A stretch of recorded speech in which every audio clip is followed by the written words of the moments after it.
ನಮಸ್ಕಾರ ಕನ್ನಡಿಗರೇ, ನೀವು ಕೂಡ ಇದೇ ರೀತಿ ಎಡಿಟಿಂಗ್ ಮಾಡ್ಬೇಕಾ? ಹಾಗಾದ್ರೆ ಬೇಗ ಬೇಗ ನನ್ನ ಚಾನಲ್ ನ ಸಬ್ಸ್ಕ್ರೈಬ್ ಮಾಡ್ಕೊಂಡು ಪಕ್ಕದಲ್ಲಿ ಬೆಲ್ ಬಟನ್ ಕ್ಲಿಕ್ ಮಾಡಿ ಆಲ್ ಸೆಟ್ ಮಾಡ್ಕೊಳ್ಳಿ. ನೀವು ಮೊದಲು ಯಾವ್ದಾದ್ರು VPN ನ ಕನೆಕ್ಟ್ ಮಾಡ್ಕೊಳ್ಳಿ. ಕನೆಕ್ಟ್ ಮಾಡ್ಕೊಂಡಾದ್ಮೇಲೆ ಬ್ಯಾಕ್ ಬಂದು ಕ್ಯಾಪ್ ಕಟ್ ನ ಓಪನ್ ಮಾಡ್ಕೊಳ್ಳಿ. ಸರ್ಚ್ ಬಾರ್ ಮೇಲೆ ಕ್ಲಿಕ್ ಮಾಡ್ಕೊಂಡು ಅಥವಾ ಟೆಂಪ್ಲೇಟ್ ಗೆ ಹೋಗ್ಬಿಟ್ಟು ಎಪಿಕ್ ಟೆಂಪ್ಲೇಟ್ ಅಂತ ಸರ್ಚ್ ಕೊಡಿ. ಕೆಲವೊಬ್ಬರಿಗೆ ಅಲ್ಲಿ ನೋ ಇಂಟರ್ನೆಟ್ ಕನೆಕ್ಷನ್ ಅಂತ ತೋರಿಸುತ್ತೆ.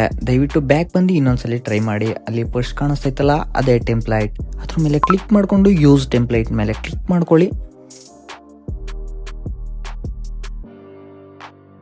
ನಿಮ್ಗೆ ಈ ರೀತಿ ಇಂಟರ್ಫೇಸ್ ಬರುತ್ತೆ. ಈ ತರ ಬಂದ ತಕ್ಷಣ ನಿಮ್ ವಿಡಿಯೋ ಅಥವಾ ಫೋಟೋಗಳನ್ನ ಆಡ್ ಮಾಡಬಹುದು. ಆಡ್ ಮಾಡಿ ನೆಕ್ಸ್ಟ್ ಮೇಲೆ ಕ್ಲಿಕ್ ಮಾಡಿದ್ರೆ ನಿಮ್ ವಿಡಿಯೋ ರೆಡಿ ಆಗಿರುತ್ತೆ. ಇದು 100% ಕಂಪ್ಲೀಟ್ ಆದ ತಕ್ಷಣ ವಿಡಿಯೋ ಬರುತ್ತೆ. ಆಮೇಲೆ ಎಕ್ಸ್ಪೋರ್ಟ್ ಮಾಡ್ಬೇಕಾದ್ರೆ ವಾಟರ್ ಮಾರ್ಕ್ ಕಾಣಿಸ್ತೈತಲ್ಲ, ಅಲ್ಲಿ ಆ ವಾಟರ್ ಮಾರ್ಕ್ ಹೋಗ್ಸೋದು ಹೆಂಗೆ ಅಂದ್ರೆ ಎಕ್ಸ್ಪೋರ್ಟ್ ಮೇಲೆ ಕ್ಲಿಕ್ ಮಾಡಿ, ಅಲ್ಲಿ ಕೆಳಗಡೆ ವೈಟ್ ಕಲರ್ ಬಾಕ್ಸ್ ಅಲ್ಲಿ ಟಿಕ್ ಟಾಕ್ ಸಿಂಬಲ್ ಐತಲ್ಲ ಅದನ್ನ ಕ್ಲಿಕ್ ಮಾಡಿ ವಿತೌಟ್ ವಾಟರ್ ಮಾರ್ಕ್ ನಿಮಗೆ ಗ್ಯಾಲರಿಗೆ ಸೇವ್ ಆಗುತ್ತೆ. ನನ್ನ ಚಾನಲ್ನ ಸಬ್ಸ್ಕ್ರೈಬ್ ಮಾಡ್ಕೊಳ್ಳಿ ಮತ್ತು ಪಕ್ಕದಲ್ಲಿ ಬೆಲ್ ಬಟನ್ ಕ್ಲಿಕ್ ಮಾಡಿ ವಿಡಿಯೋನ ನಿಮ್ಮ ಫ್ರೆಂಡ್ಸ್ಗೆ ಶೇರ್ ಮಾಡಿ. ತುಂಬಾನೇ ಹೆಲ್ಪ್ ಆಗುತ್ತೆ.